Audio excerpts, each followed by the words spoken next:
ഈശോയുടെ സ്വർഗാരോഹണ തിരുനാളിൽ ഒലിവുമലയുടെ മുകളിലെത്തി പ്രാർത്ഥിച്ച് വിശുദ്ധ നാട്ടിലെ ക്രൈസ്തവർ. പരമ്പരാഗതമായി ഈശോ സ്വർഗാരോഹണം ചെയ്തത് ഒലിവുമലയുടെ മുകളിൽ നിന്നാണെന്ന് വിശ്വസിക്കപ്പെടുന്നതിനാലാണ് വിശ്വാസികൾ കഴിഞ്ഞ ദിനം പ്രത്യേകമായി ഇവിടെ എത്തി പ്രാർത്ഥനകൾ നടത്തിയത്. നിലവിൽ മുസ്ലിം നിയന്ത്രണത്തിലുള്ള ഈ സ്ഥലത്തെ സ്വർഗാരോഹണ ചാപ്പലിൽ ആരാധനക്രമം ആഘോഷിക്കാൻ അവർക്ക് അവകാശമുള്ള വർഷത്തിലെ ഒരേ ഒരു ദിവസമാണിത്. ഇന്ന് കാണുന്ന അഷ്ടഭുജാകൃതിയിലുള്ള ചാപ്പൽ കുരിശുയുദ്ധ കാലഘട്ടത്തിലെ അവശേഷിപ്പിക്കലിൽ ഒന്നാണ്.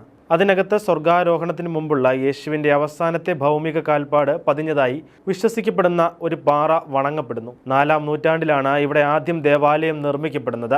മെയ് 8 ബുധനാഴ്ച ഉച്ചകഴിഞ്ഞ് പ്രാദേശിക ക്രൈസ്തവർ ഈശോയുടെ സ്വർഗാരോഹണ സ്ഥലത്ത് ഒത്തുകൂടാൻ ആരംഭിച്ചിരുന്നു. പുണ്യഭൂമിയുടെ സൂക്ഷിപ്പുകാരുടെ അഭാവത്തിൽ കസ്റ്റോഡിയൽ വികാരി ഫാദർ ഇബ്രാഹിം ഫ്ലാത്താസ് ദേവാലയത്തിലേക്ക് പ്രവേശനം നടത്തുകയും ആഘോഷത്തിൻ്റെ ആദ്യഘട്ടങ്ങൾക്ക് നേതൃത്വം നൽകുകയും തുടർന്ന് കപ്പേളയെ 3 തവണ വലം വെച്ച് പ്രദക്ഷിണം നടത്തുകയും ചെയ്തു.